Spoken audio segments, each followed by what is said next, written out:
Good evening, ladies and gentlemen. Welcome into another broadcast, Grand Lake Mariner Baseball, right here on YouTube. I'm Ryan Strobeck. I got a special guest with me today. His name's Stephen Morrison. He pitches for the Mariners this year. He's going to be joining me all throughout tonight. Morrison, it's good to have you on. Great to be here. Excited to see a good game of baseball today. Now, is this the first broadcast you've ever done in your life? First time ever. Oh, a little nervous right now. Little nervous. Absolutely. All right, let's get you the starting lineup for Grand Lake here this evening. Joe Isles, he's going to lead things off. He's at third. Nate Osmo, he's going to be batting second. He's at short. Blake Buckman, the second baseman, he's going to be batting third. In the cleanup spot, it's the first baseman, Tucker Linder. R.J. Williams, he's going to be in left field. He's batting behind Linder in the 5 spot. Nick Varda in right field, batting 6th. Nick Emanuel is going to follow Varda. He's doing the catching duty tonight, and he's batting 7th. Cole Womack, he's going to be the DH. He's batting 8th, and rounding out the order playing center field is Steven Fitzsimmons. On the mound tonight for the Galion Graders, who are the Mariners' opponents tonight, is Dustin Baird. So Grand Lake clinching a playoff spot last night. They will play Tuesday against the runner-up of the the Southern Division. We are the Central Division runner-up, as Lima is the division champ. So Joe Isles, he's going to step to the plate for the first time here tonight to lead things off for Grand Lake.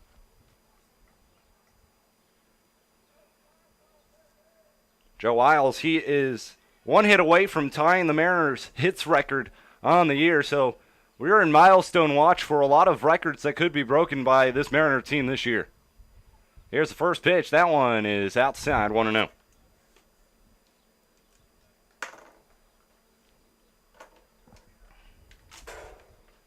Dustin Baird on the year. No wins, no losses, 2.93 ERA, making his 13th appearance for the Graders. Comes from the stretch. The pitch swung on. That one's hit pretty well out to center field, but over and back to his right a little bit, making the catch is Brady Henninger for out number 1.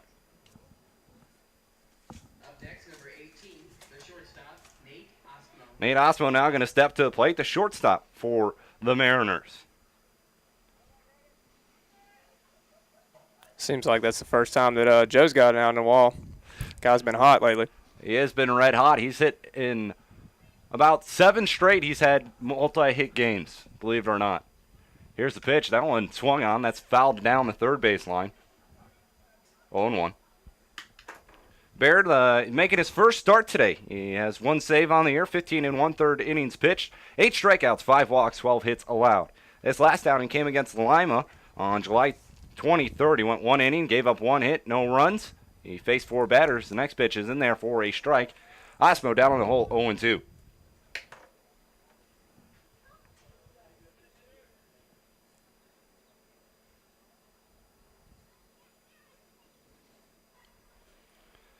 Here's the 0-2 pitch. That's up high, 1-2.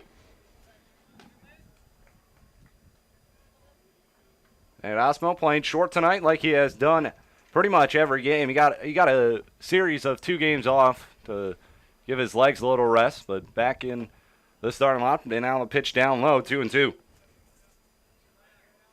On the air, Osmo hitting .308, 7 doubles, 2 triples, 30 home runs, and 25 RBIs.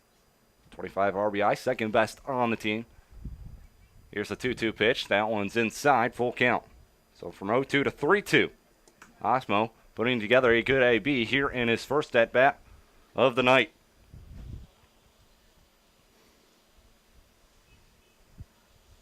Here's the pause, the payoff pitch. It bounces to the plate. Goes to the backstop, and Osmo's going to trot down to first with a 1-out walk. First base runner of the day for the Mariners. Going to bring up to the plate Blake Buckman, the second baseman. How would you say the summer has gone for you so far?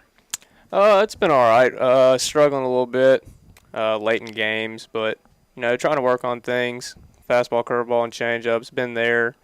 Just trying to work on endurance and getting better, getting ready for the spring. Throw over. Osmo back in safely.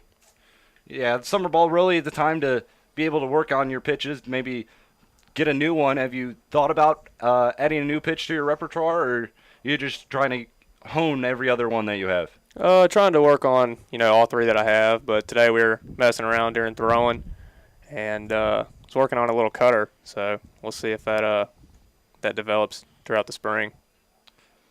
Buckman fouls off the first pitch. It's 0-1 on him. One gone. Top half the first inning. Mariners, they still want to win here because they're trying to get a home playoff game come Tuesday. Once again, they'll play the runner-up of the Southern Division. Right now, Southern Ohio has that spot. They're a game and a half up of the Cincinnati Steam. Here's the pause, the pitch. Down and away, 1-1. If you had to face one team that come either Richmond, Cincinnati, or Southern Ohio come Tuesday, who would you rather see across the ball diamond? I think we'd rather face Richmond. I think we match up well against them. Pitch gets to the backstop. Osmo going to move up 90 feet. 2-1 the count. Well, we wouldn't mind going to Southern Ohio and playing at Ohio University. That'd be nice. Making a little trip down there. But if we could get a home playoff game, it'd be that much better.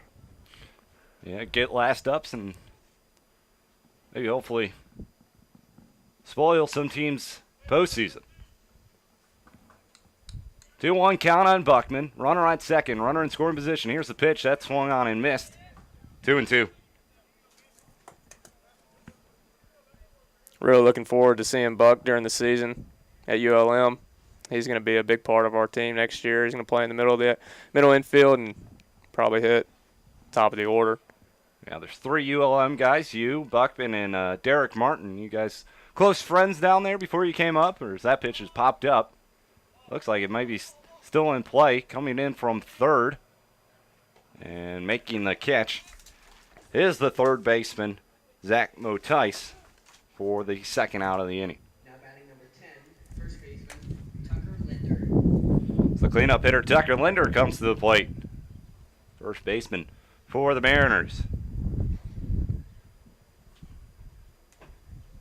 Strong winds today, blowing out from right to left. Oh, the most windy we've been here at Galion. A first pitch to Linder. It's in the dirt, 1-0. Osmo down at second base. He reached on a 1-out walk and got moved over by a wild pitch.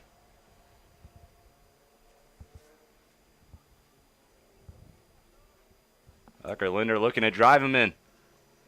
The 1-0. Swung on. That one's lined in the left field. That's going to get down for a base hit. Nate Osmo coming around third. He's going to be waved home. The throw to the plate is not going to be in time. Mariners have taken an early 1-0 lead off an RBI single from Tucker Linder. So Mariners grab the 1-0 lead on Linder's 24th RBI of the year. As the inning stays alive, and R.J. Williams going to come to the plate. RJ in left field for the Mariners. Having 298 on the year with 3 doubles and 5 RBIs, but he has a pretty good eye at the plate, leading the team with 20 walks. So that pitch is in there for a strike, 0-1.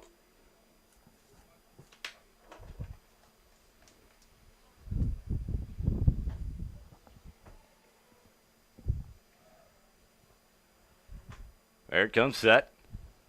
The 0-1. Swung on line foul.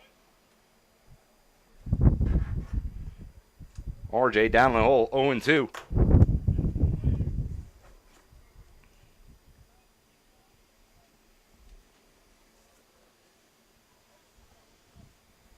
Linder leads off of first. Applause, and now the 0-2. Called strike 3 on the outside corner for out number 3. We go to the bottom half of the first inning. Mariners lead it on an RBI single from Tucker Linder. We'll go to the bottom of the first. Graders coming to bat for the first time here today. You're listening and watching Grand Lake Mariner Baseball right here on YouTube.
Welcome back here out in Galion, Ohio for a Central Division matchup between the Grand Lake Mariners and Galion Graders. I'm Ryan Schrobeck, joined with my partner Stephen Morrison for today's ball game.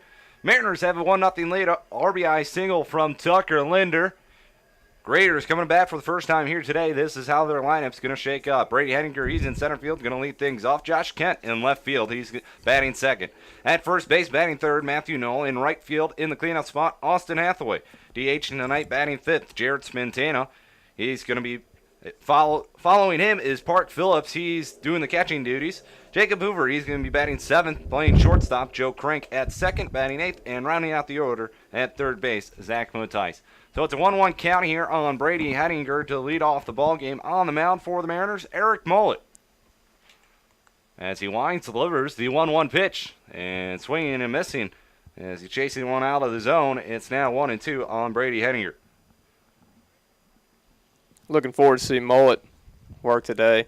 Fastball, curveball, changeup. Got 2 swing and misses on the curveball early. Next pitch called, strike 3. Henninger set down for out number 1 here in the bottom half of the first inning. First strikeout of the day for Eric Mullet. Brings up the plate Josh Kent, the left fielder. Up next, number 10.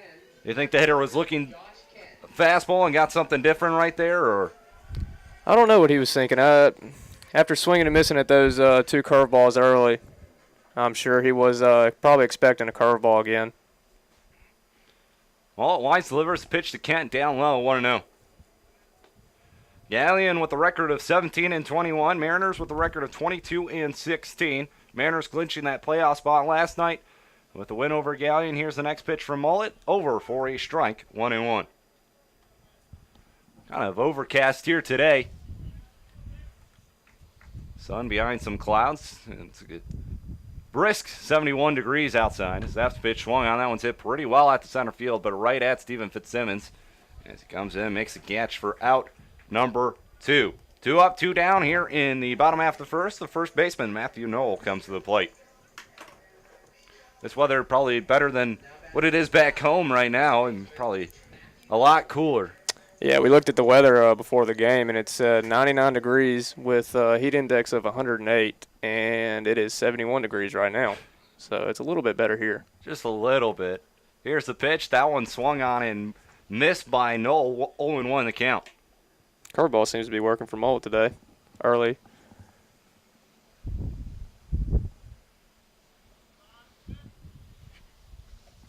The 0-2 is, or 0-1 is swung on and missed. Now it's 0-2.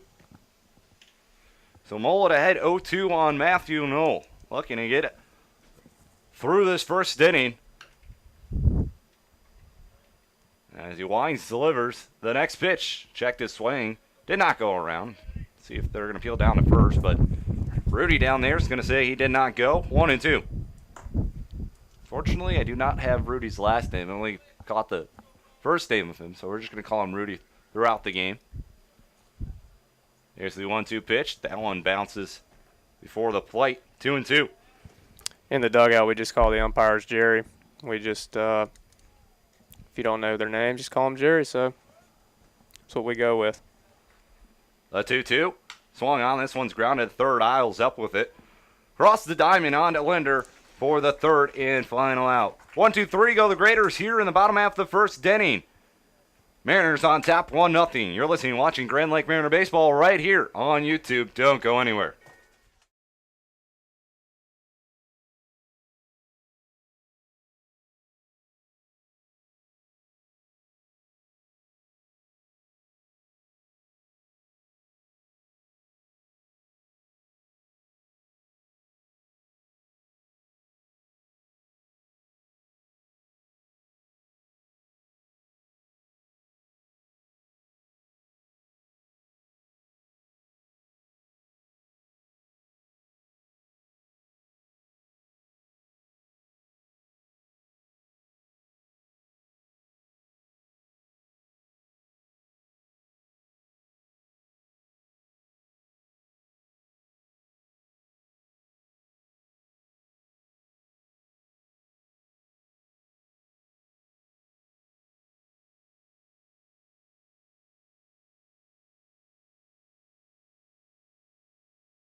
Welcome back out here to Heist Park here at Right fielder, Nick Varda. Galion.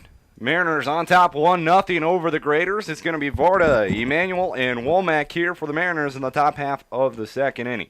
Mariners get their run in the top half of the first off an RBI single from Tucker Linder. A single from Osmo who walked in his first debut. Varda takes a healthy hack right there, but comes up empty. 0-1 the count on Nick Varda.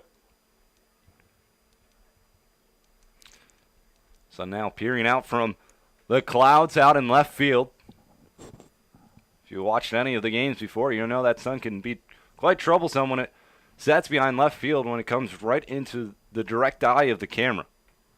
Now here's the 0-1 count. That one swung on and fouled off to the left-hand side. Varda down on the hole, 0-2. These last 2 weeks, Varda's been doing it all. Last night he laid down a bunt single, and a couple days ago, 2 home runs in one game, wasn't it? I think he only has one on the year, but Is it one? yeah, he got that one against Richmond a couple weeks back. Yeah, he barely snuck it out. Anybody could probably hit one out at Richmond, but it still takes quite a bit of power from Varda. This one swung on, that one singled right back up the middle. Lead-off single by Nick Varda to lead off the top half of the second inning. That brings to the plate Nick Emmanuel. He's the catcher for the Mariners tonight. Up next, Runner on first, no one gone. Nick Emmanuel.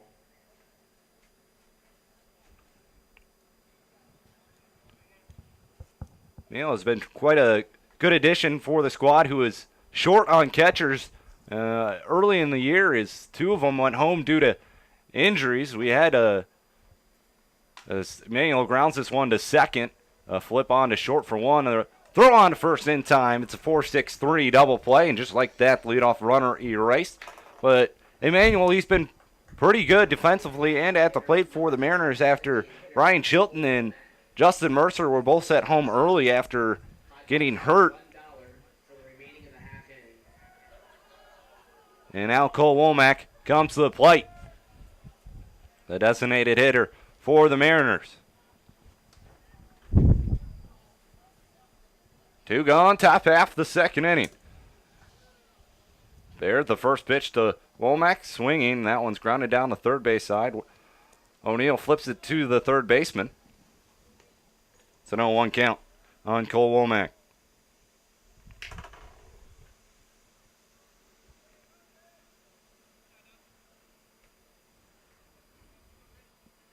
Is this your first time ever being in Ohio? No, actually. We have a family farm in Zanesville, Ohio, and so ever since I've been little, we've been coming up. We've flown to Pittsburgh, and my dad's from Pittsburgh, so he visits his family up there, and then we would take a trip over to the family farm. So I'm familiar with Ohio, just not playing baseball up here. Okay, all right. Here's the next pitch, 1-1. It's in there for a strike. 1-2 the count on Cole Womack. Steven Fitzsimmons would be next if Womack could reach base. There's 2 gone here in the top of the second. There comes set. Now the pitch. That one, curveball, just a bit high, it looks like. 2-2.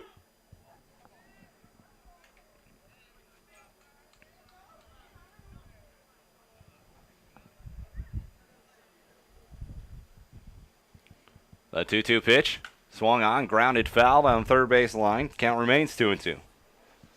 This is officially the last regular season road game for the Mariners, as they'll play 3 more games in the next 2 days against Licking County, all 3 at home at Montgomery Field. The 2-2 pitch, down low, full count.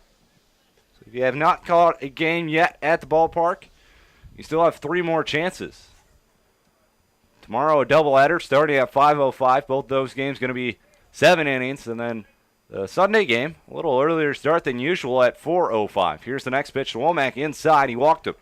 So Womack battles at the plate, draws a 2-out walk, and Steven Fitzsimmons now to the plate. Now batting number 43, center fielder, Steven Fitzsimmons. It's a good AB by Cole right there. Got down early in the count and worked it back to get a walk. Now, as a pitcher, that's got to be somewhat frustrating because Yeah, anytime you get 2 strikes on a batter, you want to get them out. And then to have them work back all the way back from a 1-2 or an 0-2 count, it's really frustrating, especially with 2 outs in the inning. So 1 ball, no strikes on Steven Simmons. He was showing bunt with 2 gone, but he pulled it back. Pitch was called a ball. Womack takes his lead. The 1-0 pitch swung on. This one's hit pretty well out to right field. This pitch is going to be foul, though. So Fitzsimmons got a pretty good one that probably kind of took off the airstream, but ends up going foul. 1-1 count. You remember the first game of the year for the Mariners. Steven Fitzsimmons went deep twice over the right field fence. Well, kind of likes playing here a little bit. Here's the 1-1 pitch. That one's up high. Womack taking off for second. The throw down to second, and it's not going to be in time. So the throw is offline. So Cole Womack in there with a stolen base. It's a 2-1 count now on Steven Fitzsimmons. Womack collects his 4th stolen base in 5 attempts. If there's a ballpark that our lefties like, it would definitely be here, and it would be at Richmond. Ball flies out to right field. Next pitch swung on, grounder right back to Baird. Baird flips it on to first. Fitzsimmons saying it hit off of him. The home plate umpire has other ideas, trying to say, no, I didn't see it. But that will end the inning here in the top of the second. No runs on no hits. 1 man left on. We go to the bottom half of the second. 1-0 Mariners lead. You're listening and watching Grand Lake Mariner Baseball right here on YouTube.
Bottom half of the second inning, 1-0 Mariners lead it. Eric Mullen on the mound. Austin Hathaway going to lead things off. He did most of the damage for the Graders last night. He sent a solo shot off.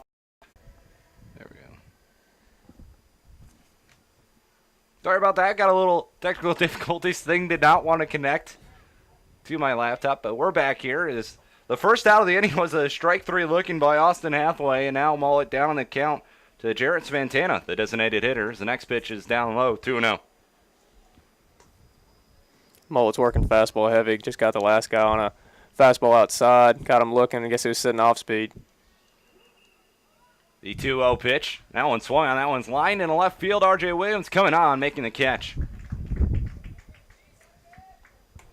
Pretty good hit right there from Jarrett Svantana. Unfortunately, it ends up just slicing right to R.J. Williams in left field.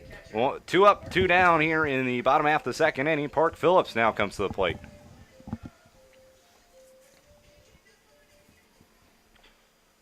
Out of all the teams you faced this year pitching, who was the toughest team that you've had to face, do you think? Faced Lima 3 times, and they're pretty difficult to face. They're really aggressive with their swings. They can make you pay with one swing of the bat, and their lineup's pretty talented average-wise. So I'd have to say Lima.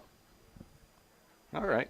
I could see it. Definitely Lima, one of the best teams in the league. And the next pitch is outside, 2-1 to Park Phillips, the catcher.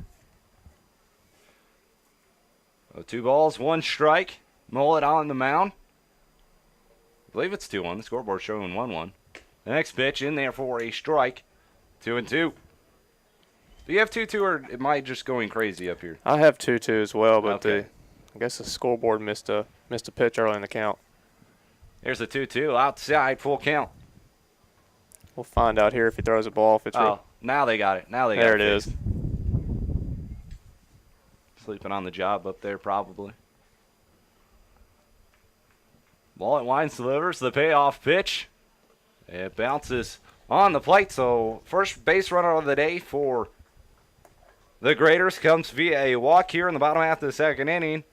As it stays alive, and Jacob Hoover, the shortstop, comes to the plate. 3, shortstop, Jacob Hoover.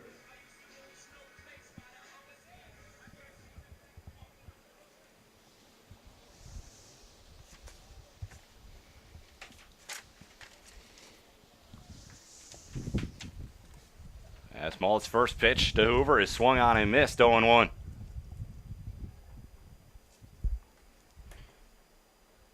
Season almost over, well, at least the regular season. Ends on Sunday for the league. The 0-1 pitch.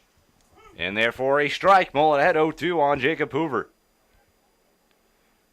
A lot of these players playing a lot of baseball the last 4 or 5 months. Gotta be getting a little bit tiresome.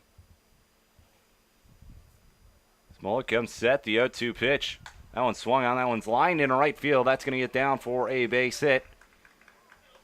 And so the first hit of the game comes with 2 gone here in the bottom half of the second inning. Number 12, second baseman, Joe Craig. Good piece of hitting for Jacob Hoover, down 0-2 and staying back in the ball, delivering it to right field. And now Joe Crank, the second baseman, comes to the plate. This season's definitely been long. We haven't taken a day off since it seems like February, the beginning of February. That was our last little break that we had. That pitch in there for a strike, 0-1. Coach wants you to play summer ball, or is it something you decided that, hey, maybe it's something I'd like to do?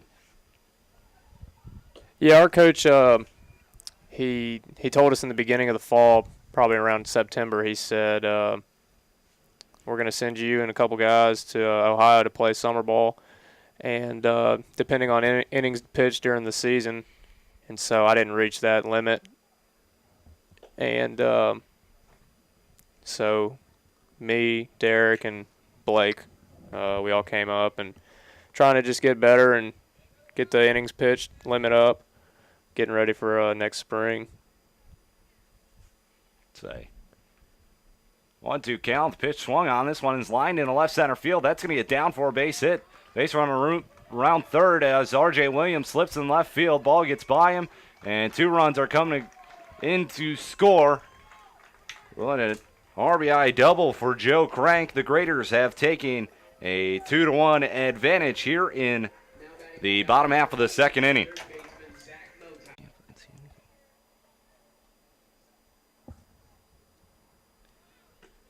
So 2-1, the Graders lead it. Zach Motice coming to the plate. It's an 0-1 count on him.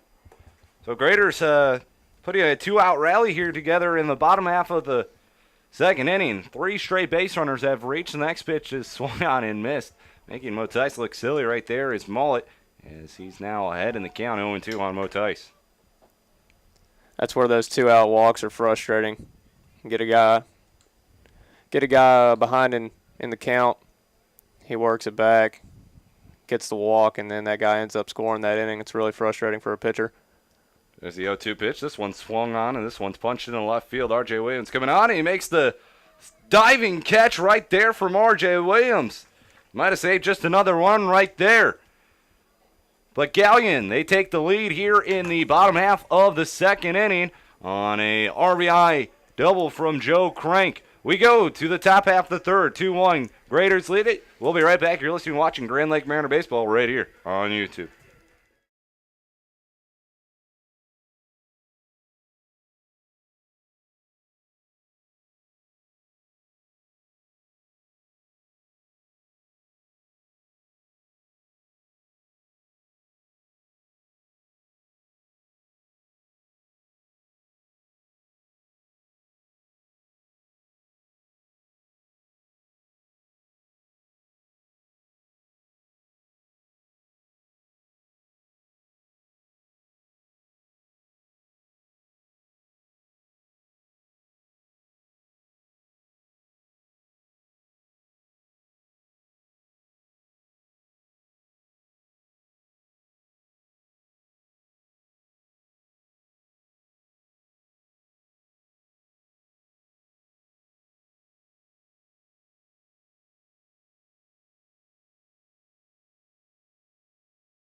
Back here at Galion, 2-1. The Graders have taken the lead there in the bottom half of the second inning. RBI double from Joe Crank. We are at the top of the order for the Mariners. Joe Isles comes to the plate. Isles flew out to center, his first time up. That sun setting in left field. Now the clouds not protecting us. There's a pitch to Isles. That one is in there for a strike, 0-1.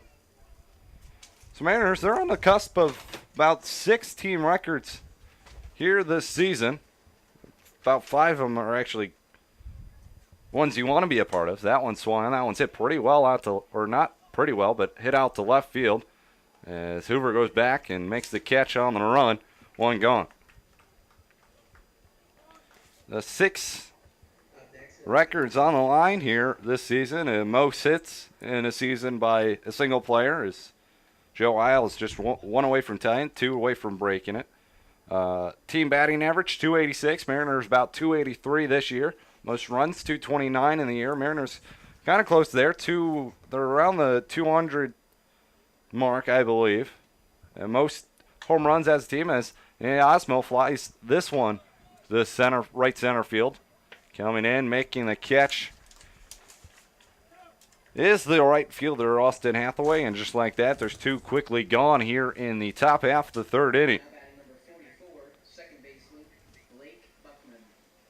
This is where if you're the pitcher, you're throwing this right down the middle and seeing how far Blake can hit it. 2 quick outs. See if you can get a third one quick, but Blake's pretty disciplined at the plate, so he's going to be smart with his pitch selection early in the at-bat. There comes that the pitch. Swung on and missed, 0-1. There it was. He took his hack.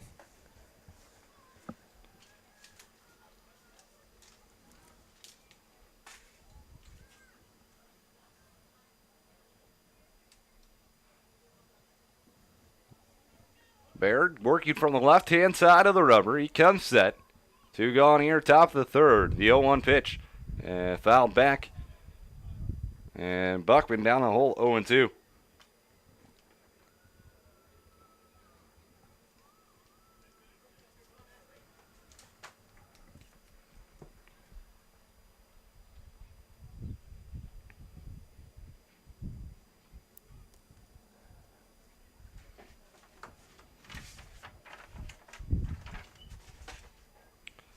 A pause, the 0-2 pitch, way up high, 1-2.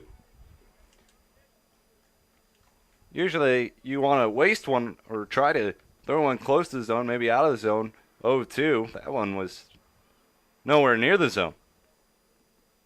That one got away from him. I wouldn't be surprised if he comes back with a breaking ball right here. So that one misses. 2-2 the count. Coach O'Neill, second year as head coach of the Mariners, going to be in the 2nd straight year the Mariners have made the playoffs. 23-19 was their record last year. 22-16 the record this year for the Mariners. The 2-2 swung on. This one's hit pretty well out to left center field. Going back on it and making the catch near the track is the left fielder, Josh Kent, for out number 2.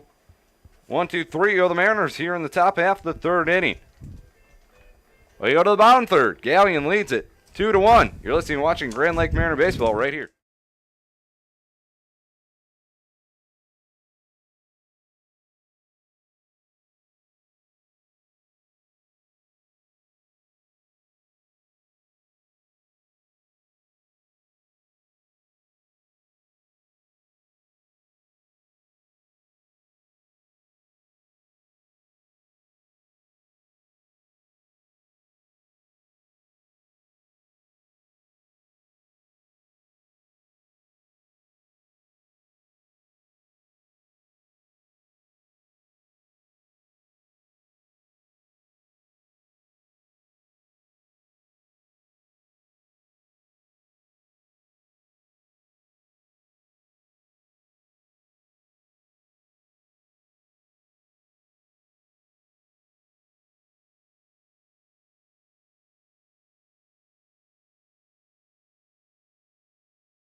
Back here in Galion, 2-1. The Graders lead over the Mariners. Eric Mullet on the mound. We go to the top of the order for the Graders. Henninger struck out looking his first time up. Here's the line, the pitch. That one swung on down third base line. Isles snags it. Throw across the diamond in time. A nice play by Joe Isles to begin here, the bottom half of the third inning. One gone. Talk about Joe Isles' play this season.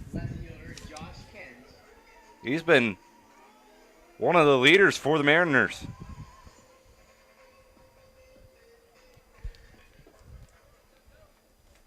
Play at Illinois State, and boy, do they have a good player on their hands there. As that pitch, and that one looked like he got the home plate umpire. 1-0 count. Joe seems to do it all. Plays third base, catches. Heard he played first base at Illinois State, and he can swing the bat pretty well too. Besides yourself, who would you say most likely could get drafted into the major leagues? We've got a couple guys on our team. Braden, he's got the velocity, and he's only going to be a sophomore. That's something that all the scouts are going to like to see as he progresses throughout his college career. 2-1 count on Kent. And then we've got Whaley. He can bring it too. And then you've got a bunch of hitters that can swing it pretty well, and Joe's up there. Check swing right there from Kent. Moves count to 2-2.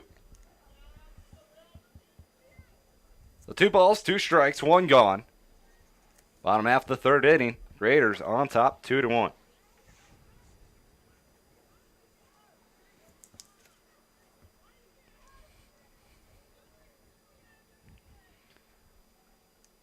The line, the pitch. Curveball is outside. Full count.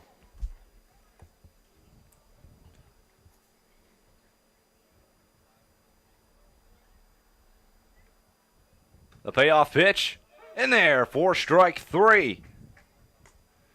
As Kent goes down for out number 2 here in the bottom half of the third inning. Third strikeout by Eric Mullet here today. And believe it or not, all 3 of those strikeouts have been looking. So he's gotten those batters off balance. Maybe not expecting the pitch that they were delivered. As the next pitch is in there for a strike. 0-1 on Matthew Knoll. Knoll grounded out to third his first time up.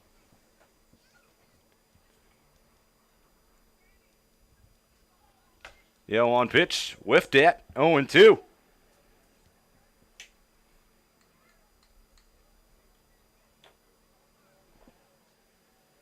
Mullet added the count on Matthew Knoll. That next pitch, and that one bounces well in front of the plate, but Knoll swings at it anyways. And Emmanuel throws on to Linder at first. Back-to-back strikeouts ends the bottom half of the third inning. We go to the fourth, 2-1, the Graders lead it. You're listening and watching Grand Lake Mariner Baseball right here on YouTube.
Welcome back to On Our Score. Mariners coming about here in the top half of the fourth inning. It's going to be Linder, R.J. Williams, and Nick Varda to bat for the blue and green. Here's the pitch. That one is swung on. That one's popped up. Looks like it's still playable. And now, and the pitcher and catcher collide, but didn't collide too hard. And the pitcher Baird hangs on to it for out number 1. Good to see a pitcher making a routine fly ball catch. We're athletes too. Position players don't think that, but made that one look pretty easy. 1 gone here in the top of the 4th. R.J. Williams to the plate. He struck out looking his first time up. Here's the pitch. Down at the shins, 1-0. Mariners wearing their blue away uniforms with gray pants. Galion with their home whites. White jersey, white pants. Next pitch up high, 2-0.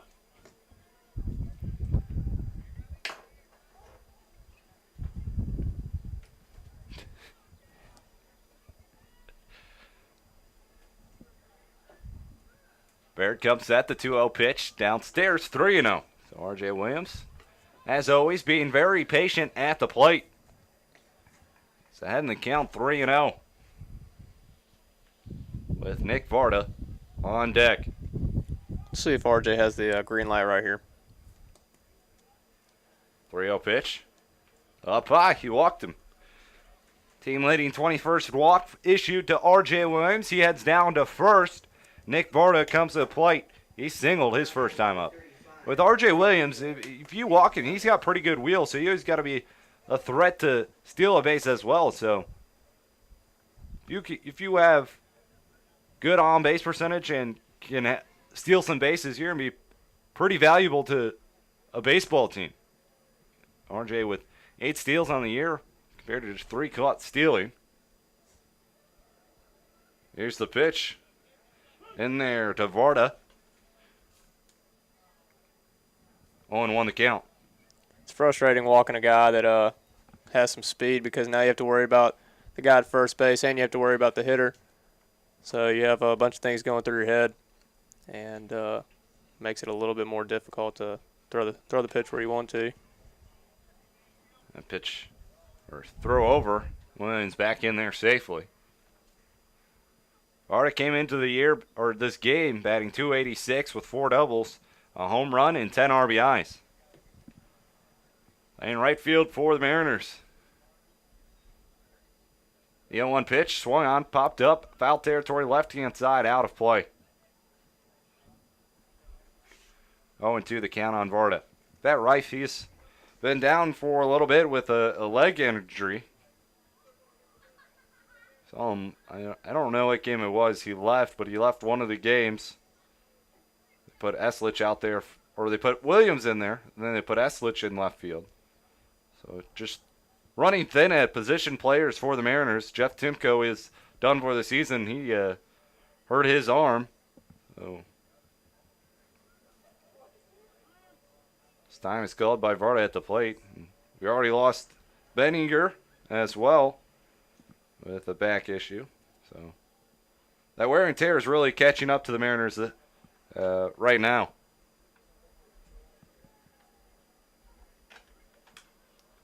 That one's fouled off. Count remains 0-2.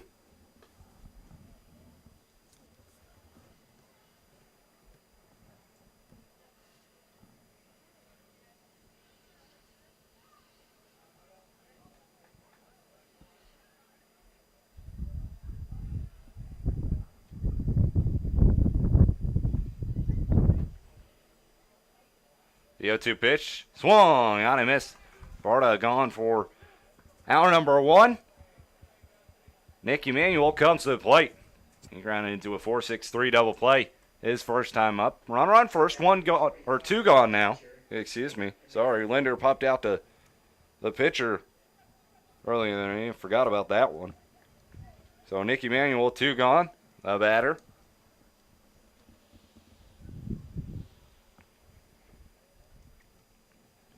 Here's the pitch. Just a little bit lower inside, it looks like. 1-0.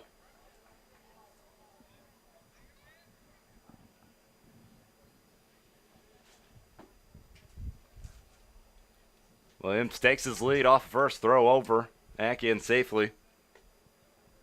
Williams Getting dirty. What's your strategy for trying to keep a runner closer? Are you trying to just mess up his timing? Is the R.J. Williams off and running? It's the swinging bunt down third baseline. Emmanuel hustling, and Barrett slips and falls, so Emmanuel's going to be in there with a swinging bunt single. A 2 on and 2 gone now as Cole Womack steps to plate. Womack walked and stole a base his first time up. So when you're trying to keep a runner on, are you going to go over once and then pitch, or you going to mix it up every single time? Oh, what I try to do is, so you have a runner at first base, you know he's fast. You try to mix your timing to the plate. So if you're gonna quick pitch, you're gonna go on a 1 count. Sometimes hold it for a 4 count, pick over random times. Just try to keep things not the same so you can't get a good timing off of you. Womack looks at a pitch down low, 1-0. What we've been taught growing up is you have the UCLA count. So try to vary your looks. Try to pitch on UC or go off of UL or UCLA. Just try to vary it up. That pitch swung on, grounded to second. They go the short way, and that will end the inning here in the bottom half, or top half of the fourth, excuse me. Graders still lead it 2-1. You're listening and watching Grand Lake Mariner Baseball right here on YouTube.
Welcome back, bottom half of the fourth inning. Ryan Schrobeck and Stephen Morrison here along with you tonight.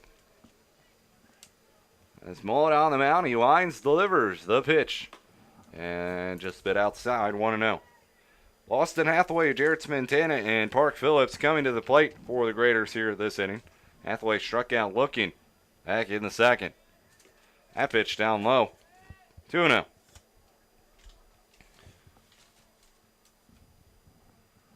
Hathaway came into tonight's matchup with a .310 batting average, 4 home runs, 28 RBIs. Next pitch in there at the belt for a strike, 2-1. Good changeup right there on that 2-0 count. Hitter sitting fastball. Throws him a changeup, keeps him off balance. A 2-1. Bounces on the plate, 3-1.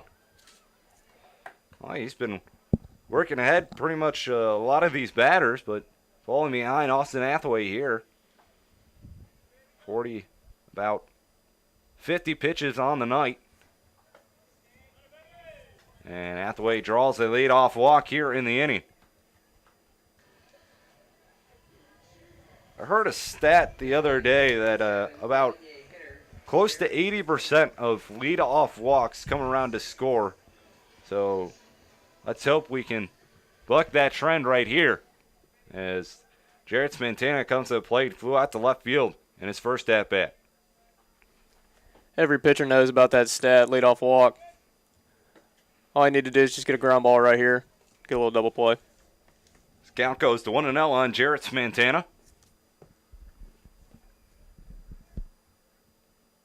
Runner first, no one gone. 2-1, the Graders lead it. Mullet working from the stretch. He delivers a pitch. Misses, and Emmanuel can't find it. Now he does. The throw down to second, and Buckman can't come up with the ball. So runner advances to second on the wild pitch. It's a 2-0 count on Spantana.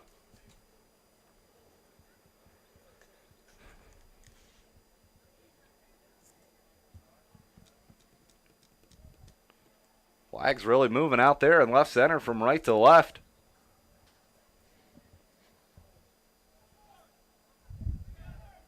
Runner on second. Mullet steps back.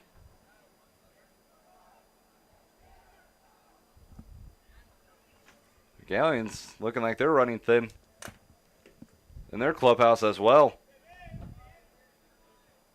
Here's the 2-0 pitch. That one misses. 3-0. It's not like Mullet's missing by much either. I mean, those pitches are very close to the strike zone. It's just they're not in the strike zone. So he's not getting the calls right now. It's a 3-0 count here on Spantana. The pitch.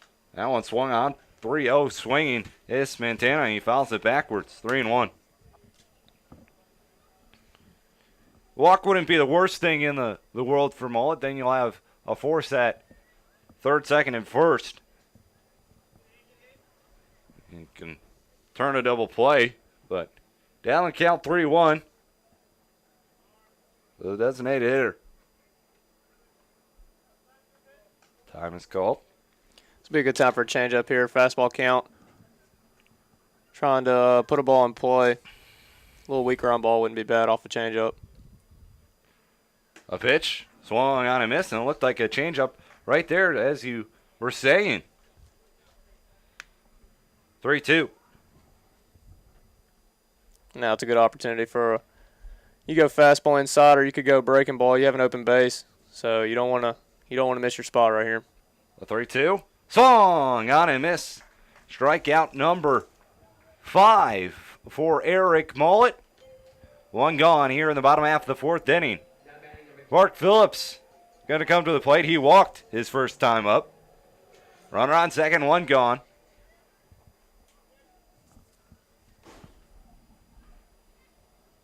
Mullet comes set up high. Looks a second, now delivers home. Looks like curveball in there for a strike, 0-1.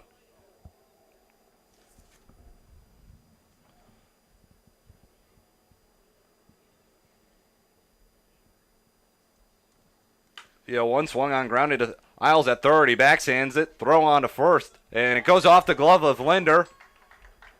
And both base runners are going to move up an extra 90 feet. So runners on second and third. I think that would be an E3 if anything. I think Linder could have come up with it. It looked like a good throw from Isles. Yeah, it looked like a good throw from our perspective. I guess Tucker was stretched out pretty far and just couldn't bring it in. No biggie. Nobody scored. Keep the guys where they are, and we'll get out of this inning. Well, looks like corner's playing even with the bags here. Middle infield back. Mullet comes set. Jacob Hoover to the plate. The pitch swung on, popped up. Center field, Fitzsimmons coming in. Makes the catch. And the runner tagging from third. I thought there was only one gone. Now there's 3 gone. Scoreboard was showing 2 gone, so I was thinking there's 2 gone. But nonetheless, Steve Fitzsimmons throws out the would-be sac fly runner from third. It ends the inning, so no harm, no foul on the air. We go to the top half of the 5th inning. I'm going to let Stephen Morrison take the play-by-play in the 5th inning. So we'll be right back. You're listening and watching Grand Lake Mariner Baseball right here on YouTube.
And we're back here in Galion. Stephen Fitzsimmons is up. Fouled off the first pitch. It's 0-1. Fitzsimmons at the bottom of the order, trying to be a second leadoff hitter right here. Pitch fouled off to third base side. Counts 0-2.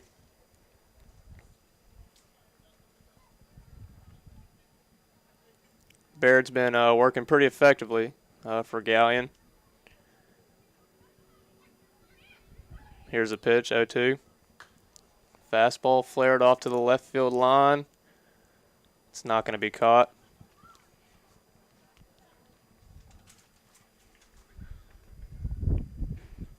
Just trying to protect right there for Fitzsimmons.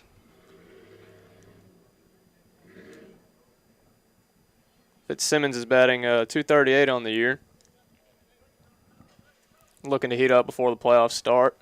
He'll be a nice piece at the bottom of the order for Grand Lake.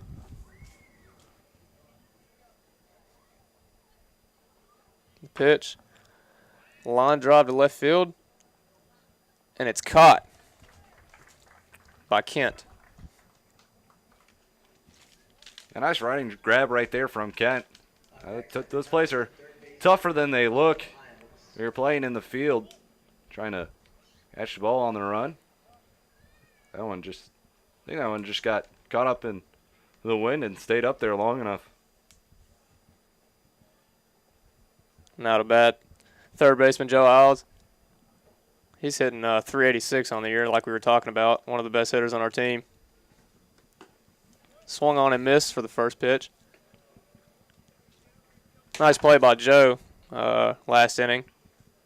Range of the backhand. Just throw got away, I guess, or Tucker just really couldn't reel it in for the out. Ball's hit pretty well to left field. And it's down. Down for a single. Kind of tough seeing out here with the sun in left center field. Must be tough for the hitters to see it off the pitcher's arm angle as well too. Oh yeah, tell me about it. It's brutal when it's right here at this position, coming right in and trying to block the sun. You can't even imagine what it's like down at the dish. It's one on here for Grand Lake. One out. Nate Osmo up to bat. It's pretty nice having two All-Stars to lead off things for the Mariners. Ball, fastball outside, 1-0 count here. Both of these guys are very good defensively. They have a lot of range and pretty good arms behind them as well.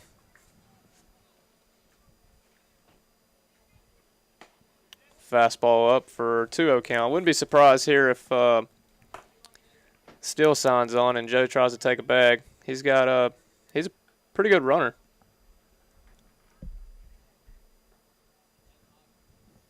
Isles, with that hit just moments ago, extending his hit streak to 8 straight games.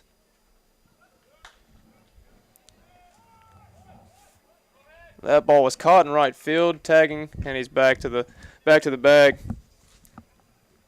2 down here. So Isles was off on the pitch, like you were saying, and you were right. He's been a pretty good base stealer. I think he leads the team with 14 stolen bases. So Isles, pretty quick too. Joe's sneaky fast. You know, normally you don't see guys with a lot of bags in the infield. Normally they're in the outfield, but Joe takes a lot of bags. Pick off, got him in a rundown. Throw, and got him for the third out. So we'll be going to the bottom of the 5th here in Galion. And this is the Grand Lake Mariners on YouTube.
And we're back here in the bottom of the fifth inning. Joe Crank is up to bat for Galion. Eric Mullet still working here in the bottom of the fifth. Crank's in his last at bat, he's the one who has done the damage so far with the RBI double into left field.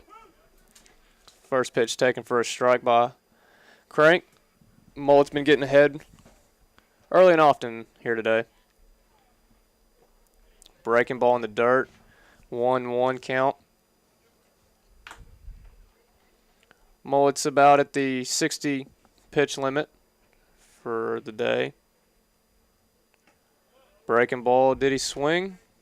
He did not. 2-1. Something that Mullet will probably work on here later in the game. He's going to mix in some breaking balls and off speed. He's been working pretty fastball heavy. Fastball high and outside for 3-1.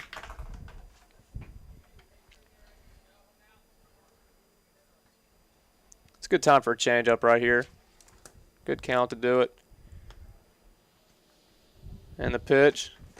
Fastball. Fastball outside. 3-2.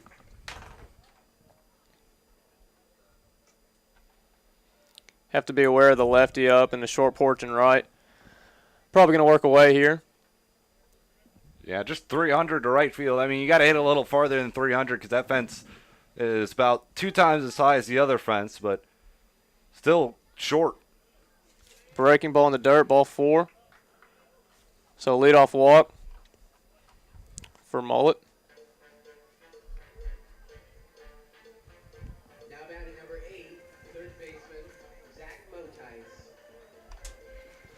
Bottom of the order here for Galion. Graders looking to extend their lead. Mullet trying to keep it a 1-run deficit. Mullet from the stretch. Bunt down to Mullet. Throw over to first in time. 1 down here. Sacrifice. Working for Motice. You look at some of these players, I think it's kind of funny. Like, some of them still don't know how to get a bunt down. It's definitely easier said than done. Oh, yeah. Yes, I agree with that, but, I mean, still, you think that it'd be it's quite a simple task. Yeah, routine. Hey, we had a pitcher do it the other day. Tyler Magley got a bunt down for his first base hit of the summer. Mullet working, fastball fouled off. 0-1 count. Galion was looking to get it to the top of the order there with that sac bunt. Got a guy in scoring position with 1 out. Give it to the top of the order and see what they can do.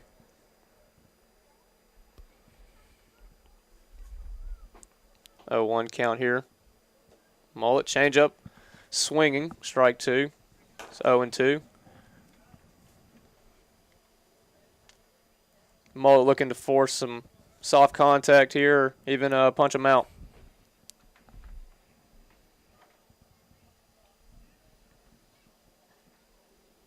Mullet from the stretch. Fouled back. 0-2. This will be a good time for Mullet to throw a little breaking ball in the dirt. See if he can get a check swing or some weak contact to the left side of the infield.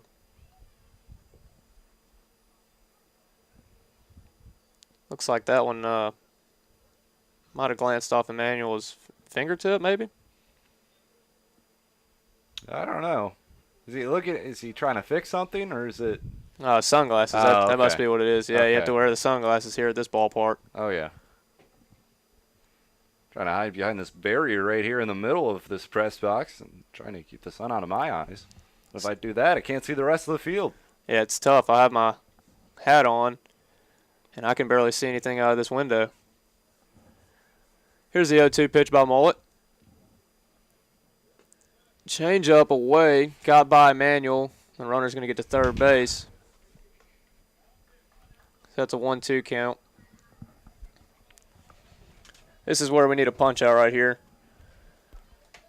Get this guy out right here. You got 2 outs with a guy at third base. That's more manageable than giving up a ground ball and having to trust the infielders to make a throw to the plate. Infielders are now in. Mullet from the stretch. Fouled off. Still a 1-2 count. Yeah, trying to keep this run lead where it's at. The infield is in for Grand Lake. So it's more to try to keep that runner at third than it is to try to throw him down, if anything. Curveball swinging for strike 3. That's huge right there for Mullet. Big time pitch right there for Mullet. What is that? It's 6 strikeout of the day, I believe. That is it. Yep, yeah, 6. So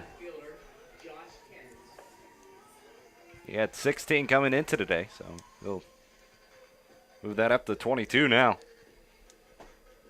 He's got 6 strikeouts total, 3 looking and 3 swinging. So he's keeping the hitters off balance. Here's the pitch. Hit into center field. Camped under it is Fitzsimmons, and that's out number 3. We go to the top of the 6th inning. It's 2-1 Galion. And this is Grand Lake Mariners YouTube.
All right, back on the play-by-play for you. I'm Ryan Shrubik, joined with Stephen Morrison. 2-1. The Graders lead it here in the top half of the 6th inning. We go. Mariners coming to bat.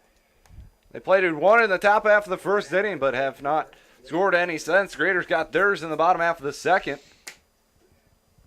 Leading things off for Grand Lake, it's going to be Buckman. He's 0 for 2 on the night. Flew out to left field. He swings and misses at the first pitch. 0-1.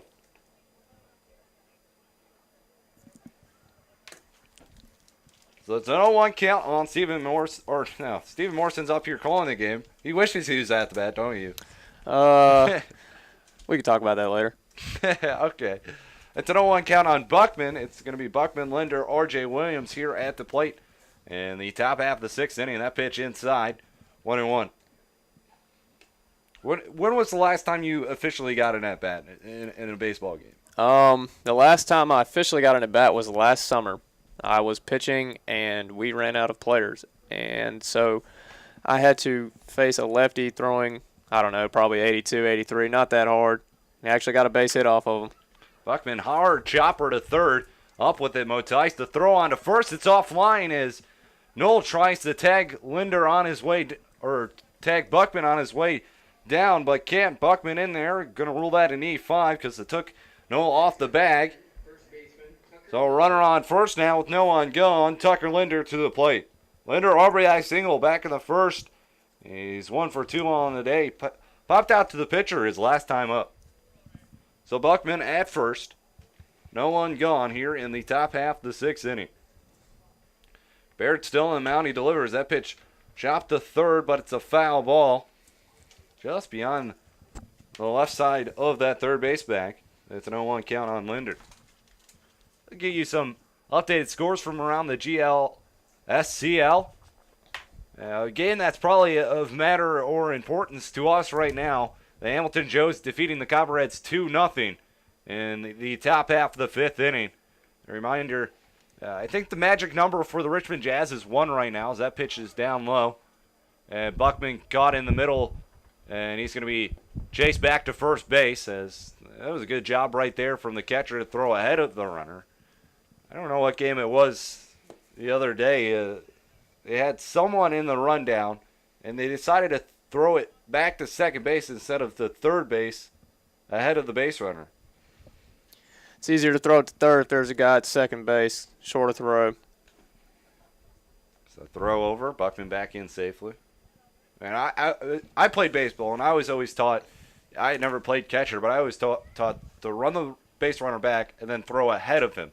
That pitch is lined to second as Buckman is caught in no man's land, and it's a double play because that ball bounced right to Crank. He took it on the one hopper, and it's a 4-6-3 double play. They would have got it anyways, but Buckman thought it was going to be caught on the line drive, so he just froze. It's a tough play right there. It's good base running by Buckman. Worst comes to worst is you get that play right there instead of getting thrown out and doubled off if he catches it in the air. So R.J. Williams coming to bat, 2 gone, top half of the 6th inning. Here's the pitch, shows bunt, pulls back. 1-0 the count. R.J. Williams 0 for 1 on the day. He walked his last time up on 4 straight, struck out looking in the first. Oh. Barrett comes set, the 1-0 pitch, swung on, popped up, foul territory towards the parking lot here at Galion, 1-1.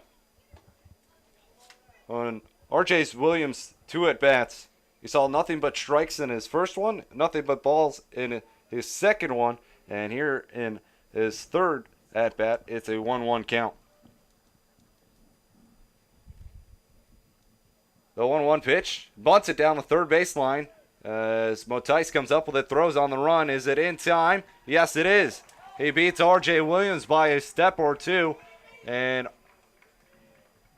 I don't know about that one. It looked like R.J. Williams might have beat the throw. It's definitely a close play right there. It was a close play indeed. It will end the inning here, though, for the Mariners. We go to the bottom half of the 6th inning, 2-1. Galion leads it here at Heist Park. You're listening and watching Grand Lake Mariner Baseball right here on YouTube.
Back here in Galion, 2-1 our score. Eric Mullet still on the mound, pitching pretty well for the Mariners. So this is allowing 2 runs in the ball game.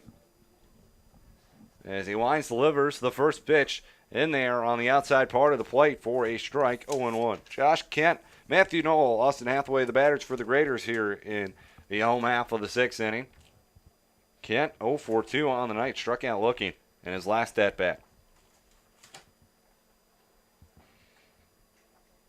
Well, it kicks back. Now the pitch downstairs. 1-1.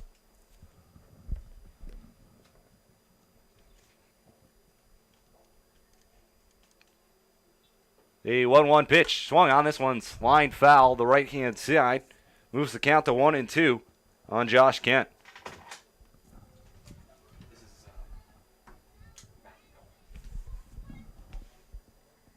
Oh, my bad. Must have missed it. So Matthew Knoll at the plate, excuse me. Josh Kent.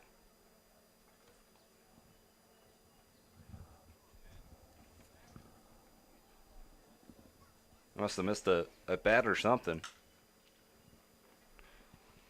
As the ground to third, Isles throws on to first in time. One gone. Nice range there by Joe. Fielded that pretty much where Nate was playing.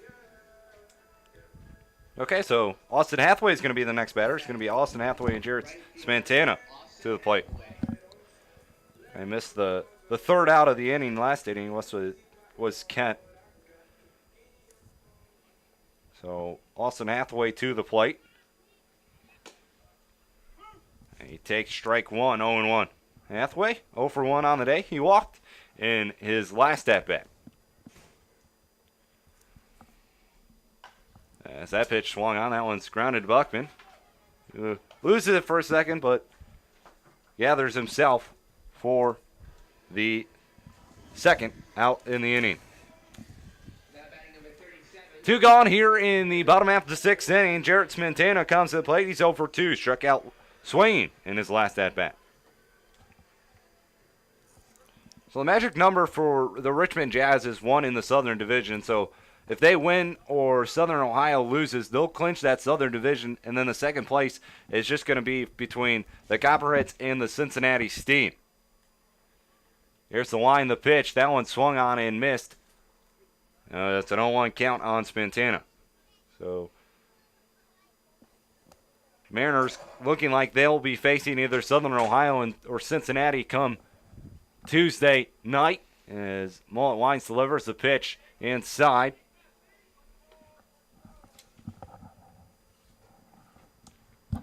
Mullet seems to be working the curveball here late in the game. 1-2 count as that one swung on. That one's grounded. Osmo at short. Takes it right behind second base. Throws on to first. It's offline. And in there, going to be safe with the E6. Jarrett Spantana. I've seen a lot of throws be off the bag here for both teams here tonight. So inning stays alive on the air. Park Phillips, the catcher, comes to the plate.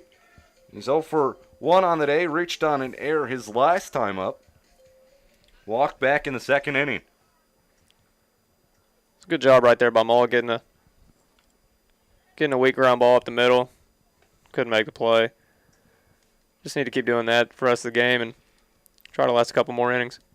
Yeah, I mean, he's pitching pretty well. He's only allowed 2 runs on 2 hits.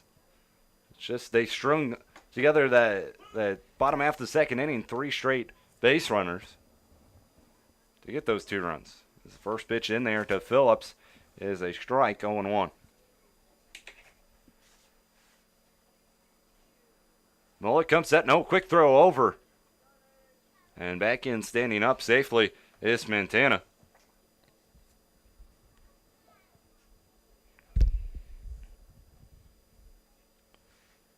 Nothing in 1 the count here on Park Phillips. Mullet, the 0-1. Swung on and missed. And Mullet now way ahead, 0-2.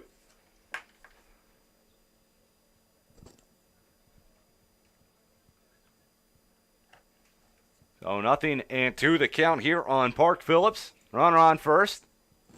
2 gone, bottom 6, 2-1, and quick throw over. And back in safely is Spantana. That sun almost sinking behind those trees, and once it does, we'll be good to go. See more of the field. Here's the 0-2 pitch. That one in the dirt. 1-2.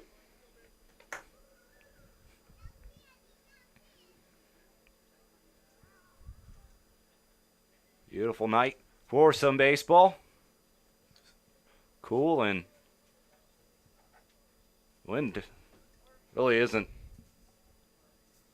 much of a factor up here, but I don't know. Can't speak for the players on the field, but even so, it can't be too bad. Now is the count 2-2 on Park Phillips. So deuces are wild. 2 balls, 2 strikes, 2 gone here in the bottom half of the 6th inning. The 2-2 swung on. This one's popped foul. Almost came up to me here in the press box. I don't have a long enough reach for it, though. Count remains 2-2. Well, it's really paying attention to the runner on first base. See if he's going on this pitch. The 2-2. Bounces. Runner takes off for second. The throw down to second. Buckman turns to try to tag him, but Spantana in there. I think that's a wild pitch right there. So runner on second. It's a payoff pitch. Spantana would have been off on this one anyways. We'll see what happens, but a runner in scoring position, base hit could bring him home. Mullet, the pause. The payoff pitch. Downstairs. He walked him. So back-to-back base runners with 2 gone here in the bottom half of the 6th inning. And now Jacob Hoover, the shortstop, comes to the plate. Mullet seemed to be a little bit too cautious of the runners there. Should have focused on the batter a little bit more, but second and first, now you got to force it all the bags. Just need to worry about the batter right here. Batter's Jacob Hoover. First pitch to him is swung on and popped foul behind the plate, 0-1. Hoover 1 for 2 on the day. He was out back in the 4th inning.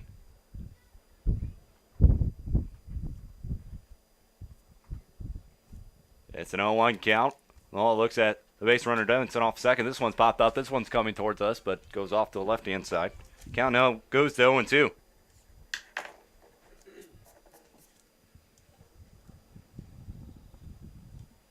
No balls, 2 strikes, 2 gone. Second and first are runners for the Graders.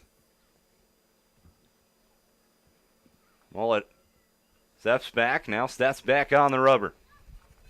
Spantana takes his lead off of second. Takes a couple steps back, now dancing, now takes off for third. This one swung on, this one's hit into center field. Fitzsimmons coming over, makes the catch for the third and final out of the inning. That one hangs up long enough for Fitzsimmons to come in and make the catch. We go to the top half of the 7th. Mariners coming to bat. When we come back, you're listening and watching Grand Lake Mariner Baseball right here on YouTube. Grand Lake down 2-1.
All right, we're back here in the top half of the 7th inning. Mariners at bat. They're down 2-1.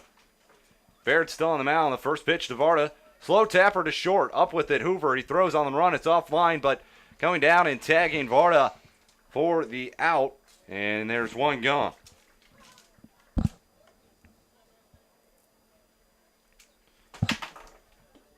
So one gone here in the top half of the 7th inning. Nick Emanuel comes to the plate. He's 1 for 2 on today. Singled his last time up. Never really got you the rest of the scores from around the league, so I'll do that here in just a moment. Baird comes set, works from the left-hand side of the rubber. The first pitch to Emmanuel is over for a strike, 0-1. So the Joes and Copperheads, like I was mentioning, could be an important matchup for the Mariners. 2-1, the Joes lead it in the bottom half of the fifth. Settlers on top of the Ironman 5-2 in the top half of the fifth inning. Here's the next pitch. That one swung on behind the back. Baird tries to get it, but the short stop Hoover comes up with it, throws on to first for the second out of the inning. So 2 up, 2 down here in the top of the seventh. Cole Womack, the designated hitter, comes to the plate. Out into an inning-ending fielder's choice. And his last at-bat walked back in the second. Irish Hill Leprechauns lead it over the St. Clair Green Giants, it's tied 2-2 in the top half of the fifth inning. Cincinnati on top of the Scouts, 3-2 in the bottom half of the fourth. Locos beating the Jazz 7-1 in the bottom of the sixth. Monarchs Loggers, no score there. Hasn't been updated here on the site, so can't really tell what's going on there. Oh, wait. They must have restarted the point streak, but it's tied up at 1 in the top of the seventh inning there. It's an 0-1 count here on Cole Womack. Here's the next pitch. That one swung on. That one's hit pretty well out to left field, but it's going to be killed by the wind, and making the catch is Josh Kent for the third and final out of the inning. So 1, 2, 3 go the Mariners in the top half of the seventh. It's stretch time here. And Galion, you're listening and watching Grand Lake Mariner Baseball. Graders on top 2-1 so far through the middle.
Joe Crank comes to the plate here in the bottom half of the seventh inning. New pitcher on the mound as Eric Mullet's night is done. Alec Whaley comes on to pitch for the Mariners.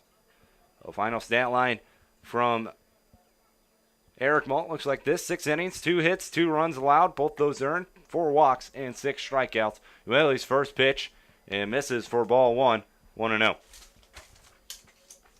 It's a good day by Mullet. Mullet only giving up 2 hits today. Pretty impressive start right before the playoffs.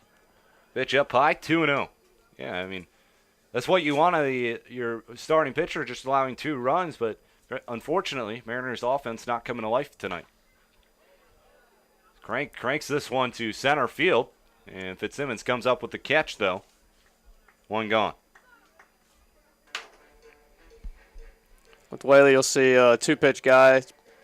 Velocity's up there with the fastball, and he's got a pretty good slider slurve mix, and he can definitely get you out with his fastball. Whaley on the year, 0-3 record with a 13.15 ERA. That pitch fouled off, 0-1. Making his 11th appearance for the Mariners. He does have 2 saves in 13 innings, 23 strikeouts, 8 walks, 21 hits allowed. His last outing versus the Copperheads on about 2 days ago. He went 1 inning, did not allow any runs or no hits. He struck out 2 and faced 3. It's now an 0-2 count on Zach Motice. He's 0 for 1 on the day. Sacrifice fly, or sack bunt, I believe, his last time up. Should throw him a fastball right here. He's behind on both those pitches and fouled him straight back. Next pitch outside. 1-2.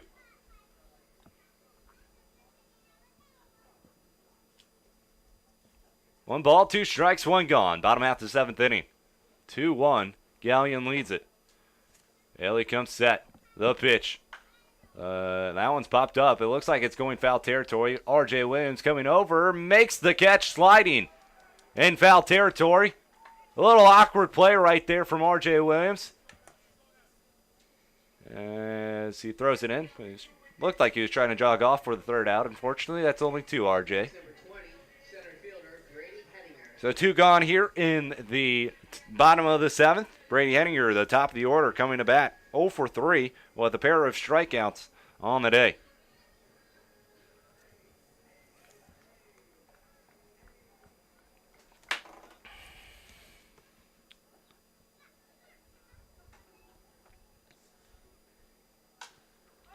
That pitch is popped up. Right center field. Fitzsimmons calling for it. You can hear him from here. So good communication, and that will do it here for the Graders in the bottom half of the 7th inning. Whaley comes in, goes 1-2-3. We go to the top of the 8th. 2-1, Graders lead it. You're listening and watching Grand Lake Mariner Baseball right here on YouTube.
All right, we go here to the top of the 8th inning. 2-1, Galion still in the lead. Baird doing a good job of pitching for the Graders. Allowing just 1 run on the day on 4 hits.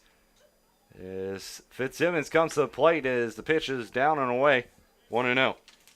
We'll have Fitzsimmons, then we'll go back to the top of the order with Isles and Osmo here in the top of the 8th inning. Barrett allowed that run back in the top half of the 1st inning. As that one swung on, that one's hit pretty well out to right field.